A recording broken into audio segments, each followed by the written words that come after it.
Oi, tudo bom? Tudo ótimo. Acabei de sair da capela. Fiz todas as minhas orações. Ai, que lindo. Adoro oração. Qual você fez? Eu sei todas. Ladainha, salve rainha, credo. Adoro oração. Na verdade, foi mais uma conversa com Deus mesmo. Ah, mas você conversa comigo. E a oração, cadê a oração? Mas conversar com Deus também é uma oração, não é? Ah, mas então a gente tem que conversar com Deus sem ser a oração? Então eu que tô fazendo errado. Será que tem jeito certo ou errado? Será? Espera um minuto. Eu gosto muito de uma definição de Santa Teresinha do Menino Jesus, que ela fala assim, que rezar, orar, é um pensamento elevado a Deus. Quando nós elevamos um pensamento a Deus, isso já é oração. Isso para dizer que tudo aquilo que nós falamos com Deus se torna oração, sem se importar se é aquela oração que nós sabemos desde a infância ou um diálogo espontâneo que eu tenho com Deus. Isso é oração. Assim, o que torna genuína a nossa oração é o nosso pensamento elevado a Deus, como disse Santa Teresinha. Lá em 1 Tessalonicenses 5,17, Paulo vai dizer assim, orai sem cessar. Isso para mostrar que nós não conseguimos passar o dia inteiro, o tempo todo rezando. Mas quando a gente lembra de Deus, se torna uma oração e elevamos a Ele a nossa prece, ou a nossa gratidão, ou o nosso louvor. Então, nós podemos rezar individualmente. Jesus mesmo disse, quando orardes, entrai em vosso quarto, fechai a porta e ali falar intimamente com o vosso Pai que está no céu. Então, a oração é individual, ela faz parte da nossa vida porque nós queremos aquele relacionamento pessoal, íntimo, aquele colóquio com Deus que só Deus sabe o que passa dentro do meu coração. Mas a oração individual, ela enriquece a oração comunitária. Basta a gente colocar o seguinte, imagine uma comunidade onde todos têm uma vida de oração pessoal e de repente todas essas pessoas se reúnem para rezar juntas. Enriquece a oração comunitária.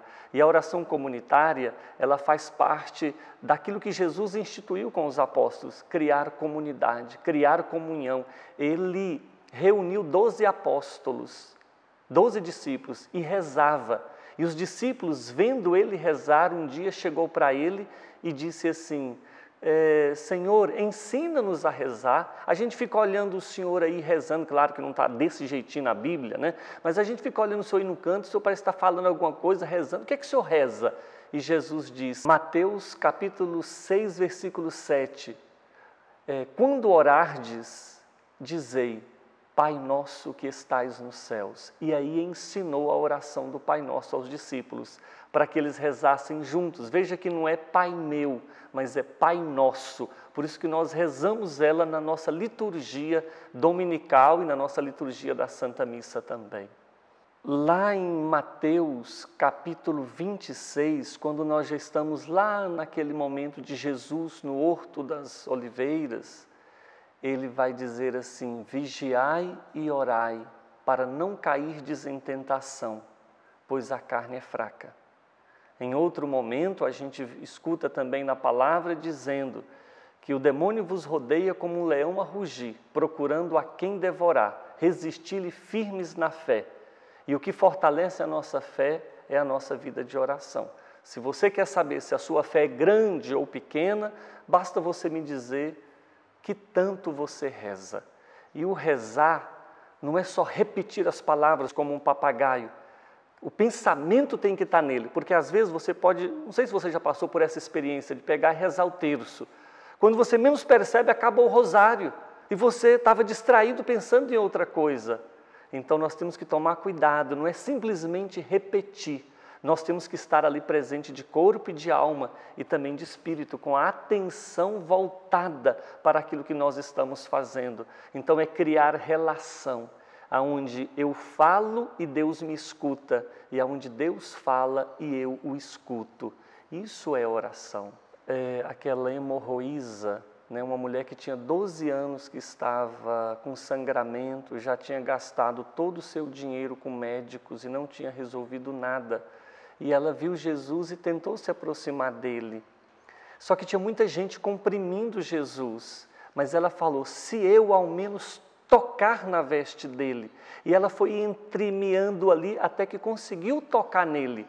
E uma força saiu de Jesus e ela sentiu que estava curada. Mas olha só, ela foi no silêncio, no sigilo, sozinha, tímida, né? Tímida, talvez muitos traumas. Mas Jesus pergunta, quem me tocou? Ora, tinha um monte de gente tocando nele. Mas ele falou, não, alguém que me tocou diferente. E ele foi perguntando, quem me tocou? E aí chamou-a para sair do anonimato, para ter uma relação com ele. Quando ela falou, fui eu, ela diz, vai em paz, minha filha, a tua fé te curou. Então, olha só, todo mundo estava tocando em Jesus, mas não basta tocar em Jesus, tem que tocar com fé. Ela foi a única que tocou com fé nele. Então, na verdade, todo mundo estava tocando em Jesus, mas Jesus só tocou em uma pessoa, só tocou nela. Então, não é simplesmente repetir palavras. É como se fosse assim, por exemplo, a oração depois da comunhão. A oração depois da comunhão, tem muita gente que tem dificuldade de rezar, mas o que é que a gente fala de rezar? É como você colocar uma cadeira, né, na sua sala do coração e colocar outra cadeira na frente. E ali você coloca Jesus para sentar ali, agora eu vou conversar com ele. Pode ser sentado, mas se você quiser ajoelhar ou se jogar aos pés dele, depende de você. Mas dizer, é um colóquio, é entreter-se com o Senhor, isso é oração.